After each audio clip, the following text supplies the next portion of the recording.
Welcome to the fifth lecture of the course Mathematics for Economics Part 1. Actually, this lecture we are going to talk about something called a module called functions of one variable and graphs of functions, and we introduced this topic in the last lecture itself, in the fourth lecture itself. So, we are just going to do a brief recapitulation of what we have seen in the last lecture, and then we shall move ahead. So, what we have done here is that we have given some examples of functions. We said that when the value of a variable depends on the value of another variable, the first is called a function of the second, and we gave some examples such as you have this function a is equal to x square, where a is the area of a square and x is the length of a side of the square. So, as you take the square of a side, it becomes x square, and that is nothing but the area of a square. So, here a depends on x. As x goes on changing, a, that is the area of the square, will also go on changing. So, in other words, as the side of a square becomes larger, the area of that square also will become larger, and vice versa. Similarly, there could be another function like this, the relation between centigrade and Fahrenheit. So, we know if C represents centigrade temperature, it is equal to 5 divided by 9 multiplied by F minus 32. So, as Fahrenheit goes on changing, that is the temperature of any place, for example, goes on changing with respect to Fahrenheit, in centigrade scale also the temperature will go on changing by following this rule. And in economics, we have different kinds of functions. Here is an example of what is called a demand function. Here the demand, quantity demanded of a good is the variable which is depending on the price of that good. So, you have price here and tons of ice cream here, and as price goes on changing, it falls, and you can say that the quantity demanded goes on rising. So, this is an example of a function which is used in economics. And in function, there is something called the domain. Domain is the set from which the variable x takes its values, and what the function does is that it assigns a particular value, an unique real number, to any x which belongs to the domain D. Okay, so, this is important, it assigns a unique real number. So, it cannot happen that with respect to a particular value of x, you have multiple values of the function. That is not allowed. But a function can be represented in different ways. It can be represented through a mathematical formula, right, as we have seen a is equal to x square, that is a formula, or it could be represented in terms of a chart. For example, we have seen the demand function that was represented through a chart, or it could just be described in words. So, either way you have what is a function, and in our case we are going to take functions where the variable x and the value of the functions are real numbers. Okay. So, this is the kind of functions that we are going to restrict our attention to. Functions are represented by some certain symbols. You can use f, you can use g, you can use phi. Okay. And here are some terms that we have defined. X is called the argument of the function, it is also called the independent variable, and y, if we write y as equal to f of x, then y is called the dependent variable, because its value is depending on the value of x. And in economics we sometimes use another kind of terms, x is sometimes called the exogenous variable and y is called the endogenous variable. So, y is getting determined, so it is getting determined within the system, and that is why it is an endogenous variable, whereas x is given from outside, that is why it is called exogenous variable. And here are some examples of a function y is equal to x square. Okay. Now, it is like the area of a square, where y is equal to area and x is side of the square. So, a is equal to x square, same as y is equal to x square. Okay. So, this is where we left in the last class, last lecture. So, here is an example of what is called a production function. Okay. Y is equal to 8x plus 5. What is x and what is y here? X is the units of labor, okay, how much amount of labor is being put in the process of production. So, for example, if you have a factory, then how many laborers are you employing in that factory, or it could be measured in a different way. X could be measured in terms of hours of labor, right. Instead of human beings, you can more precisely measure it as number of hours that laborers are putting in that factory in the process of production. And what is y? Y is the amount of production, and more precisely it is the maximum possible paddy. So, here paddy is being produced. So, y is the maximum possible paddy that can be produced by putting in x units of labor. Why did I say maximum possible? Because it is possible that you are putting so much amount of labor, but some of it is being wasted through inefficiency and other things. So, that we are ignoring, we are assuming that whatever labor is being used, it is used efficiently. So, therefore, y represents the maximum possible output, in this case paddy, that we can produce. Now, this relationship between x and y is also a function, right, and it is called a production function. Okay. And in economics, we will encounter it a number of times where we talk about production function. Output, y is called the output and x is called an input, labor is an input. So, output is a function of the amount of input. You can check how the y value is changing with respect to different values of x.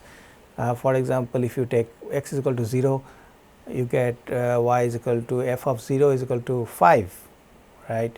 So, what is the interpretation of that? It means that even if no labor is used, even then we can see some production taking place, which is equal to 5. And if x rises to 10, output rises to 85. If it rises further to 11, it rises to 93, etc., etc. Notice we talked about something called the domain of a function, right. Domain means the possible values of x. Okay. Here obviously x cannot take negative values. You cannot use negative quantities of labor in production. So, here x's domain is a non-negative set of numbers. Change in paddy production, if labor use changes by 1 unit, can also be measured. So, suppose output is changing with respect to change in input, but change in input is just by 1 unit, then that can be measured. Okay. Let us say the amount of x is equal to a. So, x is equal to a, suppose. So, therefore, total output will be 8a plus 5, and here I am taking x is equal to a plus 1. So, total output will be 8a plus 13, just simplifying this thing.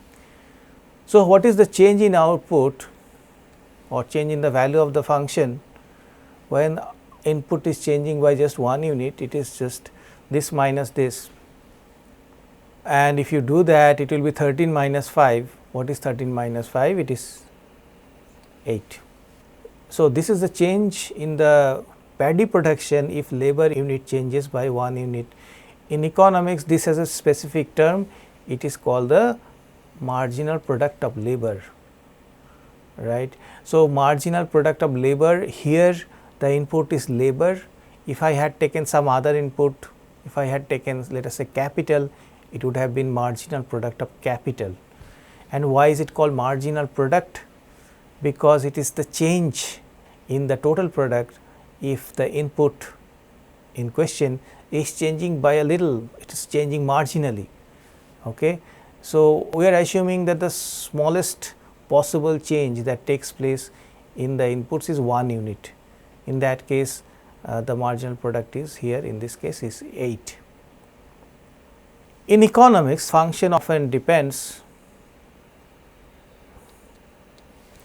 on many parameters besides the argument. So, a function can depend on the argument, but it depends on other parameters also. So, here is an example of another production function. Here y is equal to capital A multiplied by root over x plus c, ignore this b part. So, here A and C are parameters whose values are given.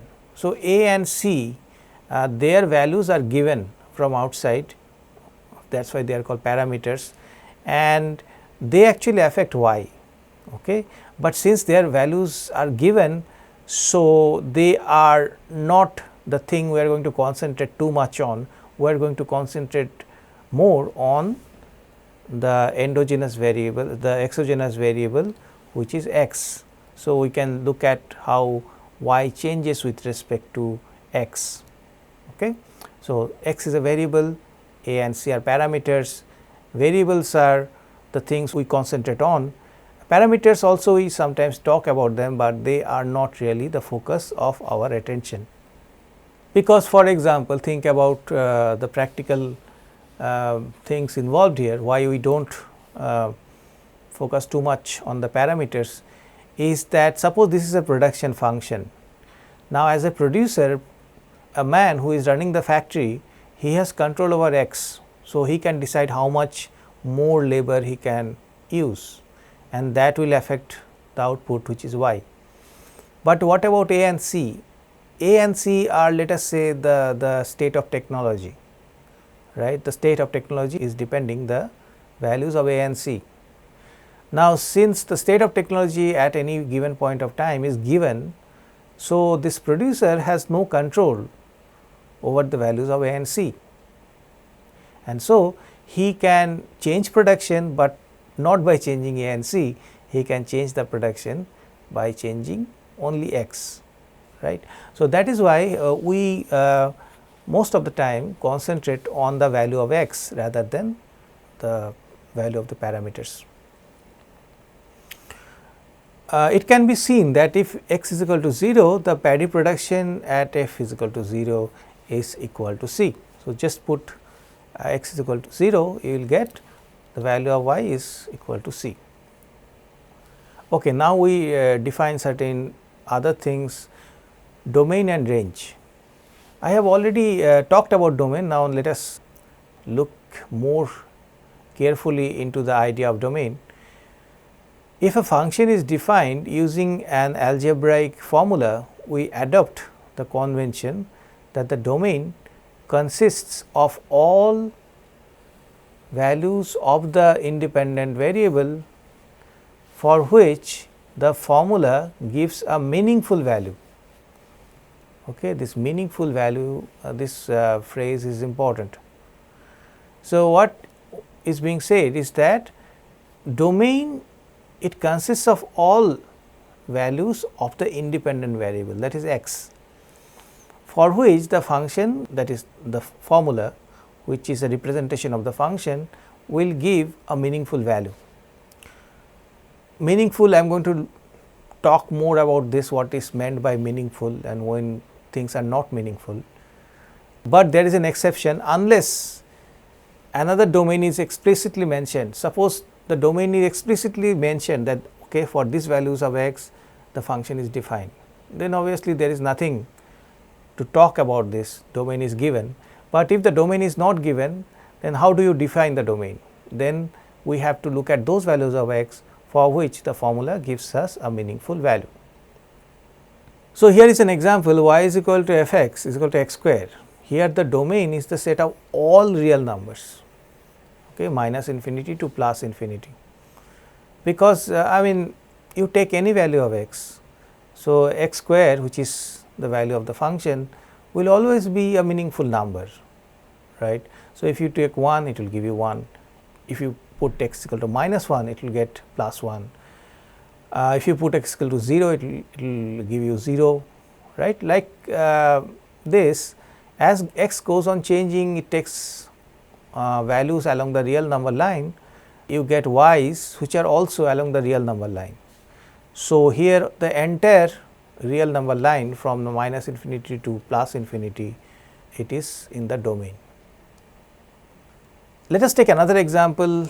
This example we have seen before, y is equal to a multiplied by root over x plus c. Here the domain cannot be the entire real number line, right. Here you see where this meaningful word is important. The domain is all values of x that the concerned firm can possibly produce, right. So, cost function, remember what is cost function? It gives you the cost of production where the independent variable is the level of production. So, y here is the cost of production and x here is the amount that is being produced. If x 0 is the maximum value of output, then this is the domain. It starts from 0, it goes up till x 0. So, if I draw the real number line, so one is talking about this. Okay. So, you are ignoring the entire part to the left of 0, because if you put x is equal to minus something negative, then you are going to get imaginary numbers, right, and that is not allowed. So, you start at 0, but again you do not go all the way to plus infinity, because the maximum possible output a firm can produce is limited. So, that maximum possible output is suppose x 0. So, x 0 is the maximum value to which the independent variable will go. So, therefore, this is the domain D. Okay, we have talked about domain. Now, let us talk about the range. If f be a function with domain D, then the set of all values f x that the function assumes is called the range of f. Okay. So, here I have defined what is the range of a function. Suppose f is a function, right, f is defined over the domain which is given by capital D. Then you look at all the possible values that f x can take, okay, and put it under a set, and that set will be called the range of f. Okay. Generally, the domain and range of f are denoted by df and rf respectively. So, these are the usual notations that we use. So, here is an example. Here x is the independent variable, f x is the dependent variable, that is the value of the function. Now, domain here is given, right, this is the domain df.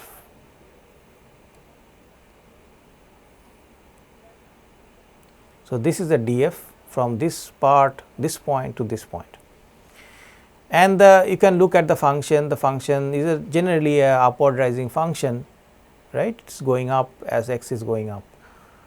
And so, what are the values of f x? The minimum value is starting from here, where x is also very low, and then as x is rising, f x is also rising, and as x is at its maximum, f x is also at its maximum. So, here is the maximum value that f x can take. So, the range of the function will consist of all values from here to here. Okay, so that is how the range is defined. Example, show that the number 4 belongs to the range of the function defined by g x is equal to 2 x plus 4, and there is a second part to it, find the entire range of g. Okay.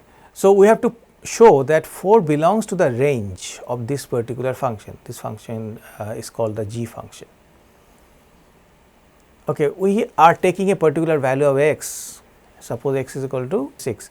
Does 6 belongs to the domain of x? So, we have to be careful that the particular value of x that we are taking, it has to belong to the domain, otherwise it cannot be taken. And yes, we can take 6, because if we take 6, then the value of the function will not become something meaningless, because when can this become meaningless? The function can become meaningless if the 2x plus 4, it becomes a negative quantity, then it is problematic. It will become root over of something minus, which is not allowed. But here if I take x equal to 6, that problem does not arise. So, 6 belongs to the domain of the function, and so if I put x is equal to 6, what do I get? Root over 2 multiplied by 6 plus 4, and that is root over 16, and the positive square root of 16 is 4. Now, that is what we had to prove, that 4 is a number which belongs to the range of the function. So, we have put x is equal to 6, and the value comes out to be, the value of the function comes out to be 4. That means, for a particular value of x, we get 4 as the value of the function. Therefore, 4, this number 4 belongs to the range of the function. Now, we also have to determine the whole range of g.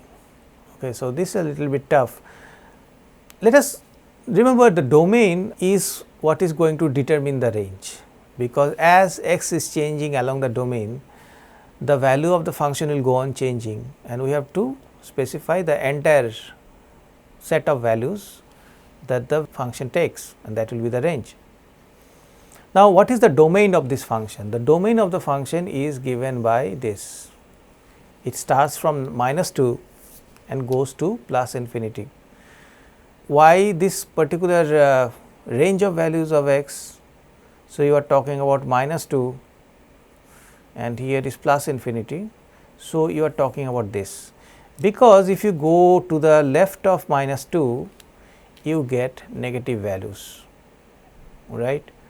So, at x is equal to -2, at x is equal to -2, this will give you 0, right. So, if you reduce x further, then this expression becomes negative, and which is not allowed. So, therefore, the minimum value of x is -2, and it can go all the way up to plus infinity. So, this is the domain. Okay. So, if x is less than -2, g x will give us imaginary values. We need to find out what values y covers if x belongs to this particular interval -2 to plus infinity, where y is equal to g of x. So, I am just defining another variable here, which is y.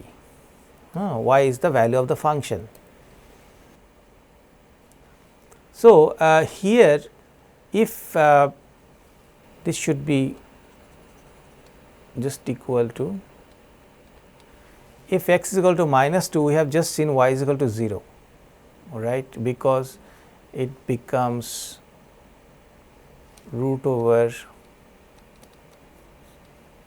2 multiplied by -2 plus 4 is equal to -4 plus 4 is equal to 0. So, f of -2 is equal to 0. Okay, that is why I have written at x is equal to -2, y is equal to 0. As x goes on rising from -2, so here x is going up, y is the positive square root of 2x plus 4, it will also go on rising. It goes to plus infinity as x goes to plus infinity. Thus, the range of y is given by this. So, this is what we were supposed to find. Range of this function is from 0 to plus infinity, where 0 is included. We now come to what are called the graphs of functions. Any equation of two variables can be represented by a curve or a graph in a coordinate system. Any function in particular of the form y is equal to f x has such a representation. It helps us to visualize the function and discern its properties. So, the point that is being made is that if you take any equation, okay, I am not talking about function, any equation of two variables, then these two variables, this equation can be represented along a coordinate system, and that is called the graph of that particular equation. Now, that same thing is true for a function also of the form y is equal to f x, right. What is there in y is equal to f x? Two variables, x and y is dependent on x. So, difference between an equation and a function is that in an equation it is not anywhere given what is a dependent variable, what is an independent variable, those things are not there, right, just two variables are there. But in a function you have y as f of x. So, x is the independent variable and y depends on that, but nonetheless it is a relation between two variables, right. So, just as an equation can be represented in a coordinate system by a graph, visual representation, similarly a function which also consists of two variables can be represented by a graph in a coordinate system. Real number, now let me talk a bit about the coordinate system as such, right. A real number can be represented by a point on the real number line. So, unidimensional. You take any number, let us say 2.97, 2.97 will be somewhere here, 0.354 somewhere here, etc., etc. So, any number as long as it is a real number can be located along the real number line, which is an unidimensional representation. Likewise, a pair of real numbers, so we are not talking about one number, but a pair of real numbers can be represented by a point on a two-dimensional plane. Okay. So, here you do not have just one dimension, do not have a horizontal line, but what you have is two-dimensional plane, something like this. Here any point is a representation of a pair of numbers. Likewise, a pair of real numbers can be represented by a point on a two-dimensional plane. In the Cartesian coordinate system, we call the xy plane two perpendicular axes. So, these are the two perpendicular axes. X axis is the horizontal axis. So, here you have 0, here you have the x axis and you have the y axis here.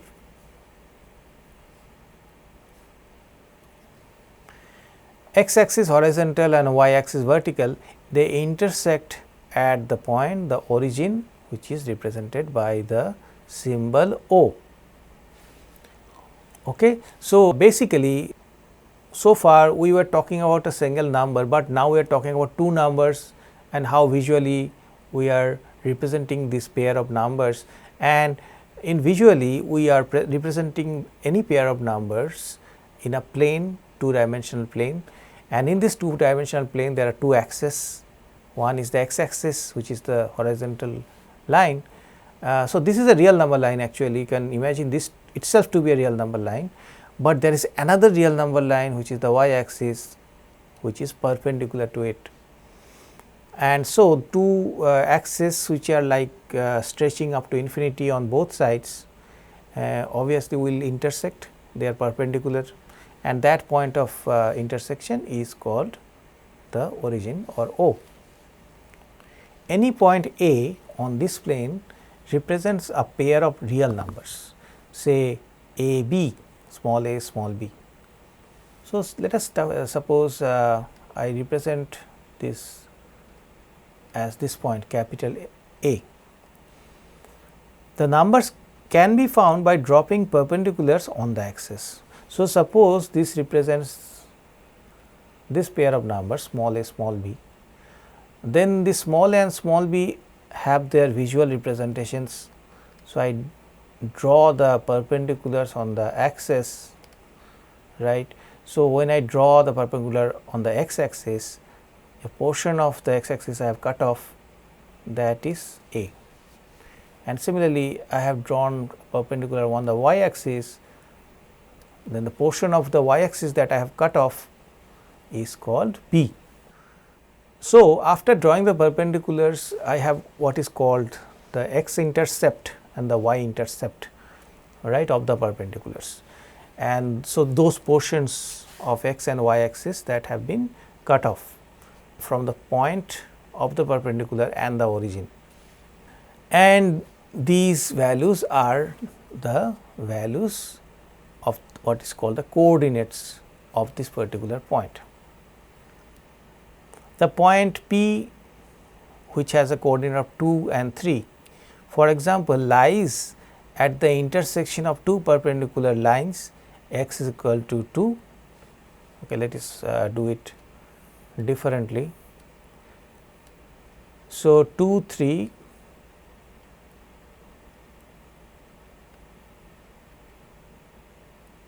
here is the point 2 3.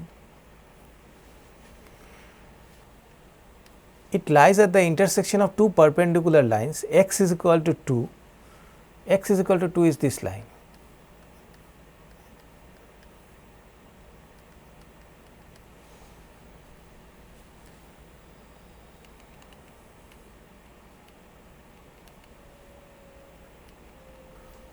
It is a vertical straight line, as I have drawn, it is a vertical straight line, and y is equal to 3, a horizontal line.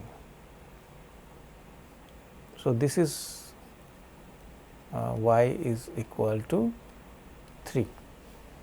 So, this point P 2 3 lies at the intersection of these two lines, one is equal to x is equal to 2 and y is equal to 3.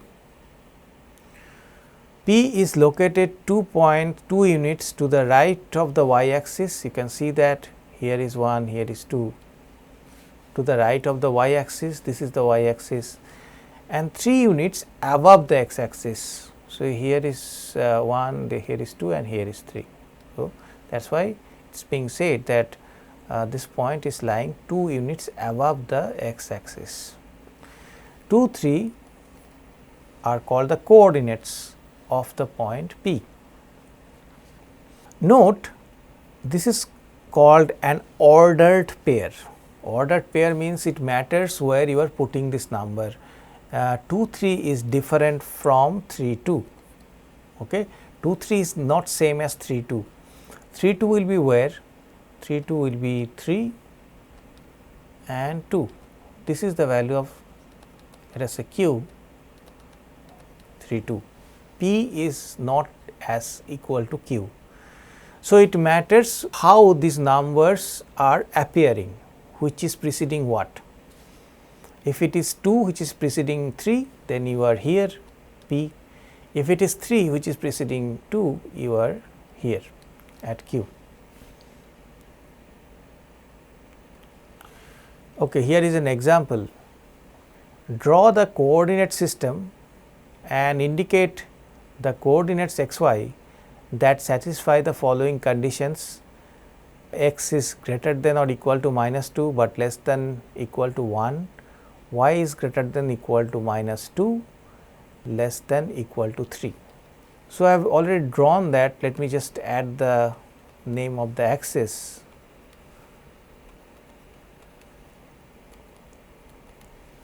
Okay, this is the horizontal is the x axis and the vertical is the y axis. In between we have the point of origin 0. Now, how do I write these things x is lying between 1 and minus 2. Okay. Where is 1? Here is 1. Where is minus 2? Here is minus 2.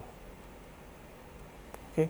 And y, here is 3, here is minus 2. Okay. So, x has to be less than 1. So, you are talking about this part, but at the same time it is more than minus 2. Okay. So, to the right of minus 2, to the left of 1. So, you have basically a cylindrical kind of shape, vertical cylindrical, but at the same time vertically also it cannot go up till infinity and minus infinity. Vertically also there are limits, and that is given by this second condition, that y has to be less than 3. So, here is 3. So, y has to be less than that. Okay. And from below, y has to be more than minus 2, more than equal to minus 2. So, you are talking about this. So, at the end of the day, what you are getting by these two conditions is a rectangular kind of shape. Okay. So, we have indicated the coordinates x y that is satisfy the following conditions. So, the answer is that if you denote this rectangle by A, B, C, D, then all x and y which lies inside A, B, C, D as well as on its edges will satisfy these two conditions together. Graphs of equations, what I have done so far, I have just introduced what is a coordinate system, right, or how to work with coordinate systems. Now, I am coming to the graphs. Graphs of equations, let us first talk about that. Graphs of equations in two variables. A solution of an equation, this is important. What is a solution of an equation? In two variables x and y is a pair A B which satisfies the equation when x and y are substituted by A and B respectively. Okay. So, this is the definition of a solution of an equation. So, suppose you have any equation, right, and what is the solution of that equation of two variables x and y? What is the solution of that equation? If I substitute x by A and y by B, and that equation is satisfied, the left hand side is equal to the right hand side, then that A and B is called a solution. So, a solution of an equation of two variables will have a pair of numbers like A comma B. The solution set of the equation is the set of all possible solutions. So, there will be many solutions of an equation because many pair of numbers will satisfy a particular equation. So, if I put all of them together, all the solutions together, then what I get is a set, right, a set of pairs of numbers. That set is called the solution set. When all the ordered pairs of the solutions are plotted in the coordinate system, we get a curve which is the graph of the equation. So, that is the definition of the graph of any equation. First we talk about solutions, right, and then we talk about set of solutions or solution set. Then we talk about plotting the solution set, right, in a coordinate system. After we have plotted the solution set in a coordinate system, we get a graph, and that is called the graph of the equation. So, here is an example: x square plus y square is equal to 9. So, this is an equation of two variables x and y. X square plus y square is equal to 9. Now, let us try to find out what could be the solutions of this equation. So, here are some solutions. So, if you put x is equal to 0, then what do you get? Y square is equal to 9, and that implies y is equal to plus minus root over 9, that means plus minus 3, right. So, that is what I have written here. Similarly, if you put y is equal to 0, you will get x is equal to root over 9, and that is plus minus 3. So, that is what I have written here. So, here from these two columns actually you are getting how many solutions? 4 solutions. Okay, suppose instead of 0 you put x is equal to 1, okay, then what do you get? Y plus y 1 plus y square is equal to 9. So, y square is equal to 8, implies y is equal to root over 8, that is 2 root 2. Okay, that is what I have written here. Okay. And finally, if you put y is equal to plus or minus 1 also. So, here also if you put x is equal to minus 1, you will get the same solution. Okay.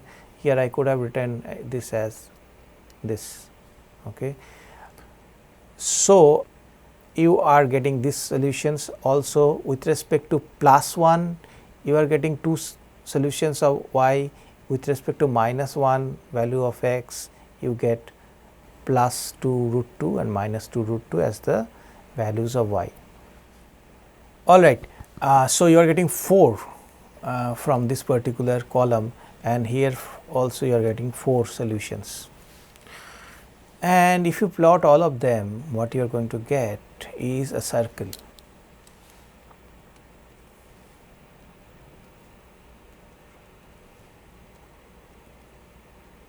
Okay.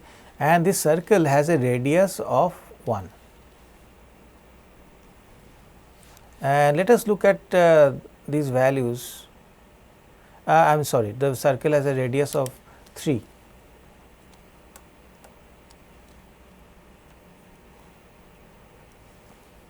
How do I know that? Just look at this. If we put x is equal to 0, y has 2 solutions, plus 3 and minus 3. So, x is equal to 0. So, along the y axis x is equal to 0, right. Along the y axis x is equal to 0. So, what are the points you are getting on the y axis? You are getting this point here, y is equal to 3, and this point here, y is equal to minus 3. So, these are the 2 points on the graph. So, these are the 2 solutions. We know the graph is the solution set, right, visual representation of the solution set. It is the line that we get after we plot the solution set. So, that is why 2, 3, 0, 3 and 0 minus 3 are points on the graph. Similarly, what you have here is 0 plus minus 3. If you put y is equal to 0, that means along the x axis you get either x is equal to plus 3 or x is equal to minus 3. So, these are the 4 points it passes through. Moreover, you also pass through the point 1, 1 is somewhere here, right, x is equal to 1, then y is equal to either this value or this value. These are 2 root 2. Okay. So, likewise you get all the points, and if you pass a line through all the points, then you get the graph of this equation. Now, a circle which was the graph of this equation x square plus y square is equal to 9 is a non-linear equation. You had square terms, you had x square and y square. So, you get a basically curve, but it is not necessary that you always get a curve if you plot the solution set.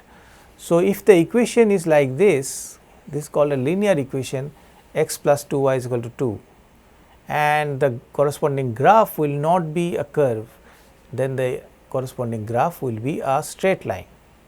Here the speciality of this equation is that the powers of x and y, they are just 1. So, it is easy to see how you are getting a straight line. Suppose you put x is equal to 0, x is equal to 0, what do you get? 2y plus 2y is equal to 2. So, y is equal to 1. if you put y is equal to 0, then x is equal to 2. Okay. So, let us see what these points are, x 0, y 1. So, you are talking about this point.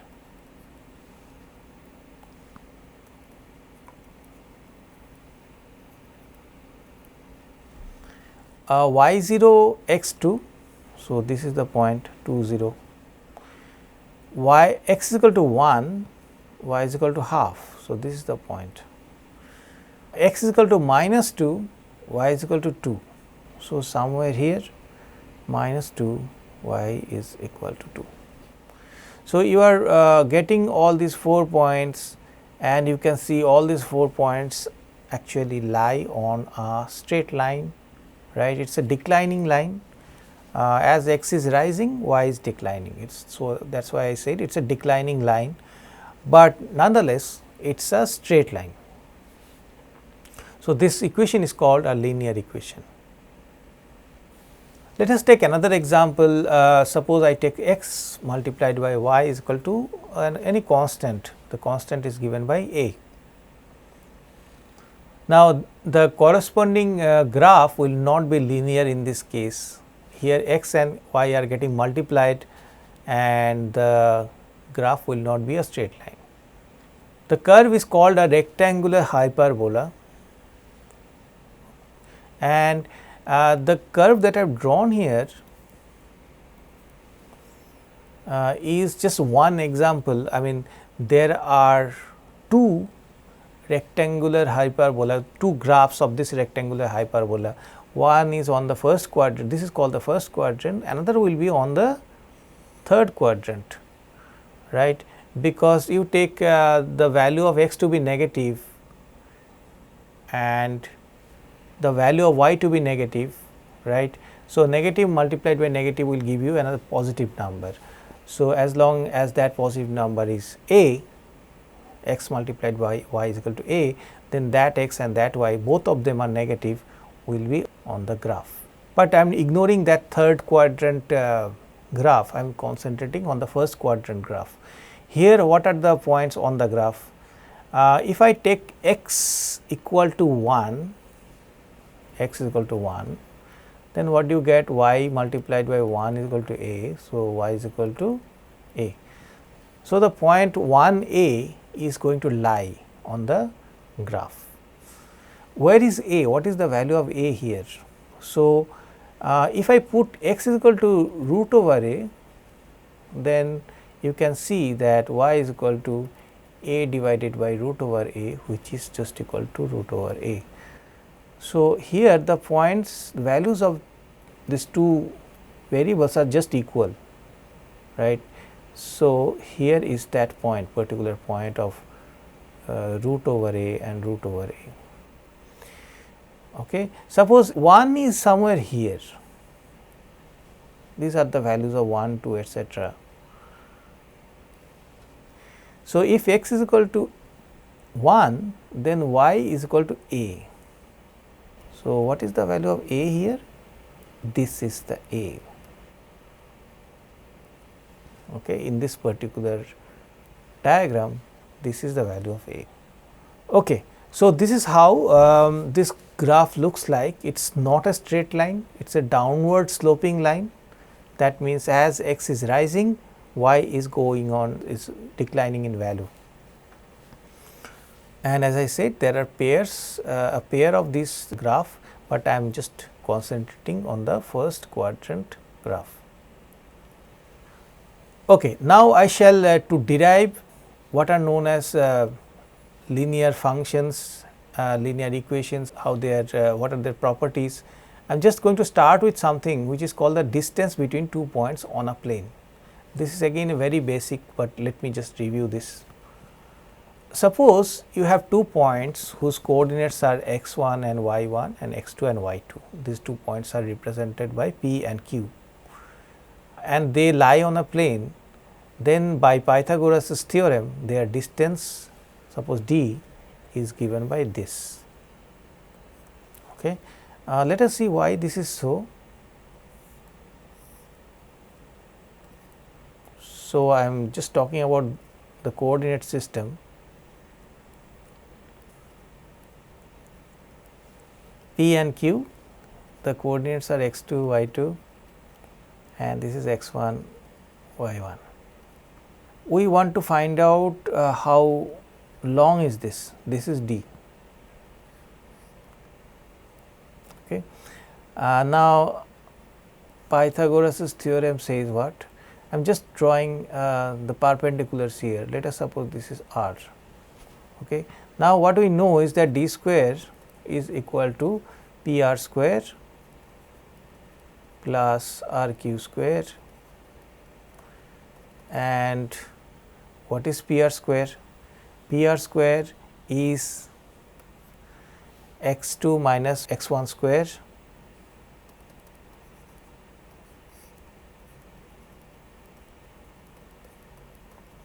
and what is r q square? R q square is y 2 minus y 1 square,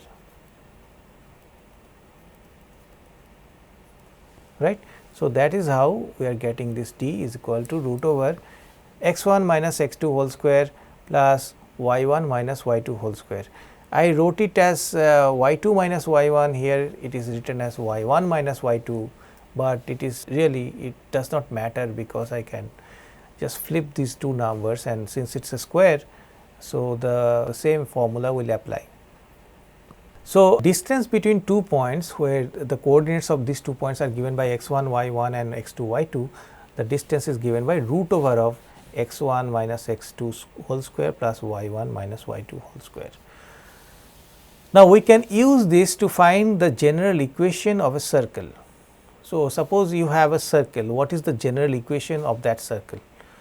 Suppose P, whose coordinates are a and b, be a point on the plane.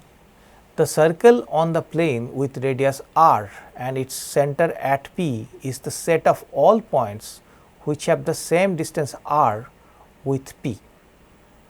Okay. So, what is a circle after all? Circle will be a curve on a plane with a radius r and its center P, such that the distance of all points on the circle should have same distance with the center. So, if I take x y to be any point on the circle, that is on the edge of the circle, and here you have the center. So, here you have a b and here you have x y, then the distance between a b and x y should always be equal to the radius. So, that is what I have written. Okay. This is the distance formula that I have used, a minus x whole square plus b minus y whole square, and root over that should be equal to r, r is the radius. And if I square both sides to remove the square root sign, I get this as the equation of a circle. Okay. So, I think I shall end today's lecture here, and I will pick up in the next lecture what are the things that are left after this. Thank you.